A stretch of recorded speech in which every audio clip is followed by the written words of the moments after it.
I was not in the room when it happened, but I heard every word later, replayed in whispers that shook people far more experienced than me. It began with a thud against the conference door and the secretary's voice cracking as she pushed inside, breathless, saying, "You need to see this. Right now." Chairs scraped. A few directors stood as if bracing for an earthquake. Others froze halfway through signing contract packets, pens hovering uselessly. They all stared at the folder in her trembling hands as if it were a fuse already burning. And while the panic spread across that polished table in Louisville, Kentucky, my name sat printed at the top of the file they were about to open. My mind went back to the voice I carried through every sleepless night leading up to this moment, 3 days earlier. I had only complained about the staff lunches. That was all. I had walked into the Human Resources office with a straight back and steady breath, thinking I was trying to help the people who could not afford to speak up. I never imagined the new director, Marissa Cole, would fire me in front of everyone. I also never imagined she would make that decision before learning what I had already signed with headquarters in Chicago. The directors in that room did not know it yet, but the document in the secretary's hand held the proof that my complaint was never just about food. It was part of a culture audit that had been running quietly for months. Headquarters had chosen me because I had worked at Centriforge operations for 12 years without a single disciplinary note. That choice had consequences none of us expected. I heard later that someone whispered, "Is this real?" just before the secretary placed the file on the table. Her voice shook when she repeated, "You need to see this, all of you." By then, I was standing alone in my apartment kitchen, staring at my silent phone, waiting for whatever came next. And 3 days earlier, the entire chain reaction had begun, with a single tray of food in the break room. By the time I reached the break room that morning, the usual line had already formed. People kept their voices low, as if speaking too loudly might make the food worse. A tray slid across the counter toward the night shift processors, and one of them muttered, "It's colder than yesterday." His tone wasn't angry, just tired in a way that made me look twice. I stepped beside him. "Did you eat last night, Luis?" He gave a small shrug. "I ate half. Saved the rest for my kid."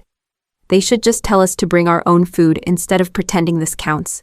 Behind him, a cleaner named Mrs. Tate murmured, "My stomach burned all night. Too much grease again." She lowered her voice.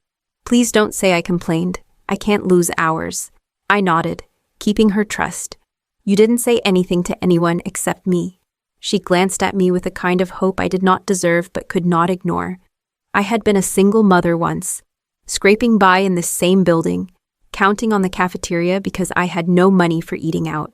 I remembered standing in this exact spot, praying the food would be warm enough and safe enough, and that no one would judge me for needing it. A temp worker approached, holding a tray with the corners sagging under congealed sauce. "Elara, look at this. We pay for this." His voice cracked. "This is not right." I exhaled. "I know. I'm going to talk to Human Resources again." "Talk?" Luis asked, surprised. "You think they'll do something, they will hear me," I said, though the confidence sounded borrowed from someone braver. As I walked toward the corridor, my coworker Devin caught up to me. "You're filing a formal complaint again. The new director starts today." "Maybe wait." I shook my head. "People are skipping meals. This cannot wait." Devin hesitated before whispering, "Just be careful. New leadership always looks for someone to test." I pressed my badge to the door scanner. If someone needs to be tested, it might as well be me. By the time I stepped inside the Human Resources suite, I already knew the complaint would mark the beginning of something I could not undo. The call came just after lunch, when the break room complaints were still echoing in my head. My phone vibrated with an unfamiliar Chicago number. I almost let it ring out, but something in my gut told me to pick up. Elara Monroe, speaking. A man's voice answered, calm but clipped. "Miss Monroe, this is Daniel Kerr from Centriforge headquarters. Do you have a moment?" I straightened in my chair. "Yes, I do. I'm calling regarding a confidential matter," he continued. "We've received a series of anonymous reports about internal hostility at the Louisville site. Headquarters has decided to begin a culture evaluation." My fingers tightened around the phone. "What does that have to do with me?" "We reviewed your record," he said. 12 years here. Not a single disciplinary mark. Consistent feedback about fairness. We need someone like you. He paused. We would like you to submit a formal complaint about the cafeteria conditions. Consider it a controlled test case. I blinked, unsure I heard him right. A test. Yes.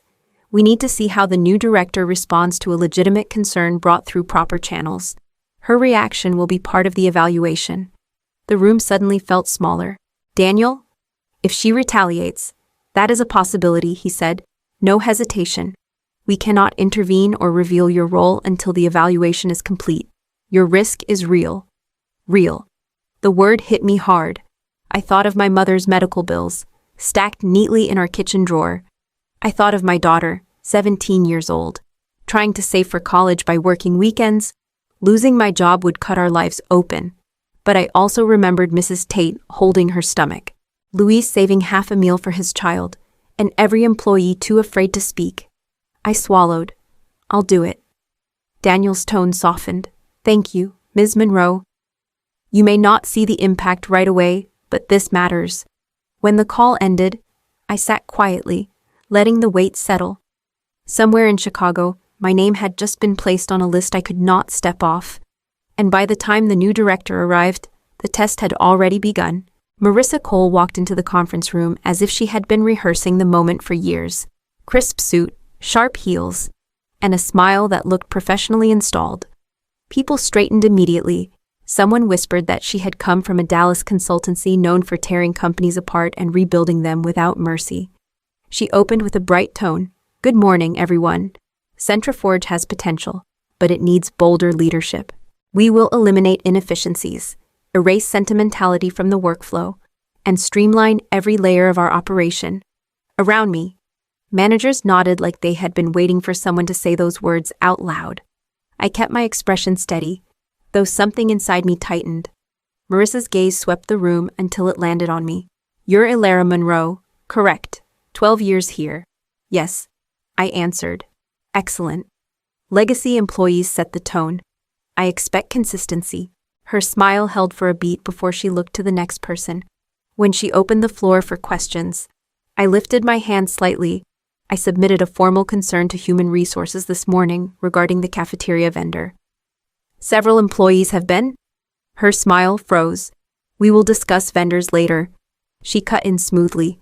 Right now, our focus is on culture alignment. The shift was immediate, clean, and absolute. Everyone heard it. I tried again. It affects morale. Some staff, Elara, she said quietly, still smiling. Today is not the day for that conversation. A murmur passed across the table. She moved on before I could say more, launching into metrics and performance charts as if nothing had happened. After the meeting, I checked my inbox. No response from Human Resources. Not even a confirmation. I sent a follow-up. Still nothing. Devin appeared at my desk, voice low. She is watching everyone. Maybe lay low for a bit. I filed the complaint the right way. I said, she should hear it. He shook his head. She is looking to make examples. Just be smart. Marissa's door closed down the hall, the latch clicking with precision. I could still hear the crisp rhythm of her voice, every word trimmed of softness, every pause calculated. And the silence from Human Resources lingered like a warning I was not meant to ignore. Marissa called an afternoon leadership meeting with no agenda listed, which was never a good sign. Managers filed in with stiff shoulders, pretending not to look at me as I took my usual seat. Marissa stood at the front, hands folded neatly. Expression unreadable. Before we begin, she announced, I want to address an internal issue compromising our workflow. My stomach tightened. She looked directly at me. Elara Monroe, she said, your recent behavior has created unnecessary disruption. Your complaint about the cafeteria vendor was not submitted in good faith. It was an attempt to undermine operations and destabilize morale. I leaned forward. That is not true. Employees are skipping meals. Someone needed to say. She lifted a hand. You have been here for 12 years, and yet you chose to escalate a minor inconvenience during a leadership transition. That is not dedication. That is sabotage. A few people shifted uncomfortably. No one spoke. I followed protocol, I said quietly. The complaint was legitimate. People are getting sick from what we are serving. Marissa's tone sharpened. Your insistence proves my point. This company does not reward chaos. Effective this moment, your employment is terminated. The room went silent. My heart thudded once, hard, before settling into a numb rhythm.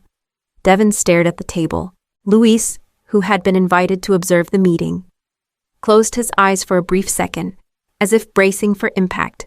No one else moved. I stood slowly. "You are firing me for doing the right thing." Marissa's smile returned small, precise, victorious. "I am removing an obstacle. There is a difference." Her assistant stepped forward with a manila envelope. I did not touch it. I walked out. Passing faces carefully hollowed into neutrality. Not one person met my eyes, and the absence of their gaze cut deeper than the words. By the time I reached the parking lot, my hands were shaking with something that was not fear anymore. It was resolve, quiet, sharp, and unbearably steady. That night, after everyone in my home had gone to bed, my phone buzzed with a message from an unknown number. "You stepped into something bigger than lunch." I stared at the screen, feeling the weight of what I had started settle into place. I spent the night at the kitchen table with the overhead light humming above me, spreading every document across the wood like pieces of a case I had been building without realizing it. My termination packet sat unopened at the edge. I refused to touch it. I opened my laptop and began typing.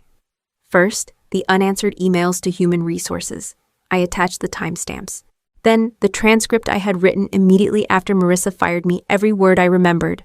Every moment she cut me off. Every phrase she used to frame me as a threat. I added notes from the cafeteria staff. Mrs. Tate's quiet confession. Luis saving half a meal for his child. The temp worker who looked at me as if his dignity were collapsing on a tray. Finally, I attached the formal complaint itself, filed properly, calmly, the way the company handbook instructed us to act. As I uploaded the evidence, my daughter, Rowan, wandered into the kitchen rubbing her eyes. "Mom, you're still up?" "I just need to finish something," I said. She looked at the scattered papers. "Is this about what happened at work?" I nodded. "Yes." She squeezed my arm gently. "Then finish it." After she went back to bed, I recorded a short cover letter for the audit committee. I did not dramatize anything. I simply wrote the truth. At 3:47 in the morning, I hit send. The house was silent. I expected nothing from Chicago, at least not quickly. I turned off the kitchen light and sat on the couch, arms wrapped around myself, exhaustion pulling at my bones. I must have dozed off, because the buzz of my phone startled me. Gray light was just beginning to rise outside. A new message from an unknown internal address. "We received everything. Do not come to work tomorrow. Watch what happens." No signature, no instructions. Just a thin thread pulling tight around the story I had stepped into. I closed my eyes for a moment, steadying my breath, and waited for the day to begin. I sat at my kitchen table with my phone face up, the screen dark, as if it were holding its breath with me. Headquarters had told me not to come in. They had not told me what they planned to do. Every passing minute scraped against my nerves. At 9 o'clock sharp, the senior management meeting began in the Louisville conference room. I knew the rhythm of those gatherings by heart. Marissa liked to start with a statement that sounded like a promise, but landed like a threat. "Centriforge cannot afford sentimental thinking," she declared. I could imagine her pacing, heels striking sharply. "Starting today, we evaluate all roles tied to low-value tasks. Benefits will be streamlined. Productivity will increase. Compliance will be tightened." From what Devin later told me. Silence stretched across the table. A few managers exchanged uneasy glances, but no one spoke. Pushing back against a new director was suicide. She had made that clear when she fired me, Marissa continued. "We cannot let emotional distractions slow us down. Complaints about meals, morale, or convenience will not take priority over operational demands." One manager tried to clear his throat. Some employees have expressed concern about Marissa cut him off. Concern is not a metric. Performance is. I could almost feel the tension through the walls of my home. These people had known me for years. Some had quietly supported me after meetings, slipping into my office to say they agreed with the cafeteria issue. But they also knew Marissa had the power to end their careers with one framed sentence. Devin texted me during the meeting. "She is going after everyone now. No hesitation. It's like watching someone rearrange the company with a blade." I typed back. "Hold steady." My hands trembled slightly. The audit notification had not arrived yet. I pictured the directors shifting in their seats, Marissa smiling that polished smile. Convinced she controlled the room, I kept my phone in my palm, waiting for the moment when the quiet inside that meeting would finally break. Devin told me later that the moment hit the room like a dropped match in a dry field. Marissa was mid-sentence, gesturing toward a chart projected behind her. This is where we trim low-value positions. If we restructure immediately, the conference doors burst open. The secretary stumbled in, clutching her tablet with both hands. Her voice cracked. You need to see this. All of you. Conversation died instantly. Marissa's eyes narrowed. What is this interruption? The secretary swallowed hard. Headquarters just issued an audit release. It went to every senior login at the same time. She set the tablet on the table. The directors leaned in. The silence sharpened as the document opened. Devin's voice trembled when he later told me, Your name was right at the top. Elara. One of the directors read aloud, barely above a whisper. Retaliation against an employee. Breach of human resources protocol. Suppression of welfare concerns. Another director pushed his chair back. This is serious. Marissa stepped closer, reaching for the tablet. Let me see that. But the secretary kept it angled away. There's more. Her fingers scrolled. Every manager stiffened when the final line displayed in bold lettering. Director Cole has failed the integrity benchmark and triggered automatic oversight procedures. A gasp cut through the room. Papers rustled. Someone muttered, This cannot be happening. Marissa's face lost its practiced confidence. This evaluation is incomplete, she said quickly. Someone is manipulating. A director interrupted her. The report includes transcripts, timestamps, and witness statements. Headquarters did not send this lightly. Another voice rose from the far end of the table. Why was the complaint ignored? Why was Miss Monroe fired after following protocol? Marissa tried to steady her tone. She was undermining operations. Devin later told me that the entire table shifted away from her in unspoken unison, as if the decision had already been made by some invisible consensus. And while the room fractured around her, my phone, still in my hand at home, lit up with a single new message from Chicago Phase 1 complete.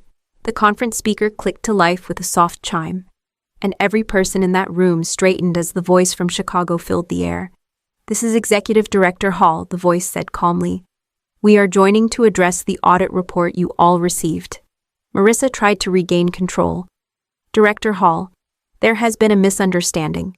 I intend you will remain silent for this portion, Hall said, the tone firm enough to cut her off without raising volume.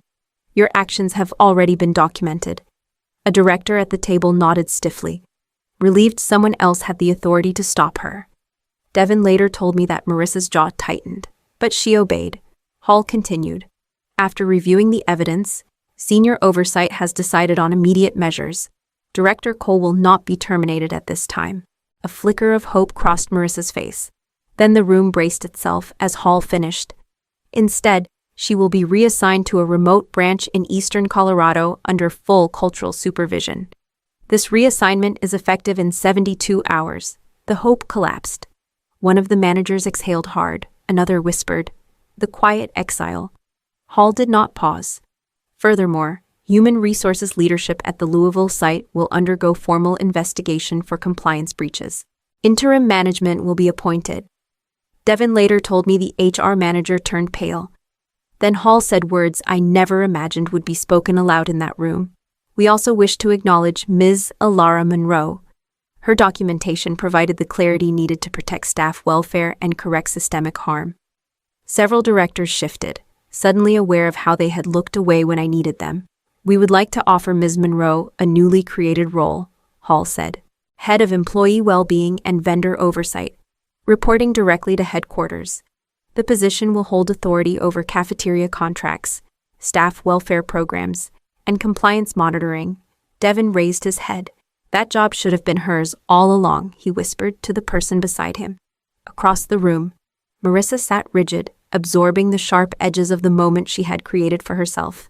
And in my living room, with my phone pressed to my chest, I felt a doorway opening towards something I had fought for long before I ever filed one complaint about lunch.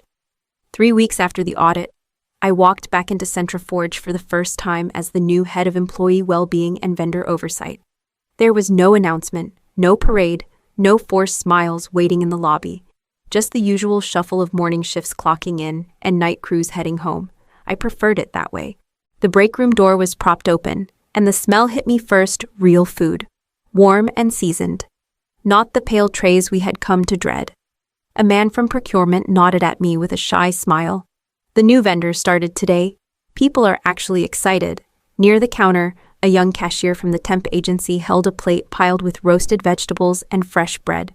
She glanced at me, unsure. Ms. Monroe, we heard you had something to do with this. I shook my head lightly. I just passed along the truth. The rest came from everyone speaking up. Mrs. Tate, the cleaner who once whispered about her burning stomach, stepped toward me with hesitant steps. She touched the edge of the counter as if grounding herself. This is the first lunch in months that did not make me feel invisible. Her voice wasn't dramatic. It wasn't meant to be. It was simply honest. And that honesty lodged in my chest harder than any applause could have. Luis waved me over next. They added a subsidized plan, he said. I can bring home extra for my kid on nights I work late. I never thought they'd listen. I sat with them, feeling the hum of quiet conversation around the room. People laughed without looking over their shoulders. The new feedback board on the wall already had handwritten notes pinned to its suggestions. Compliments. Small victories.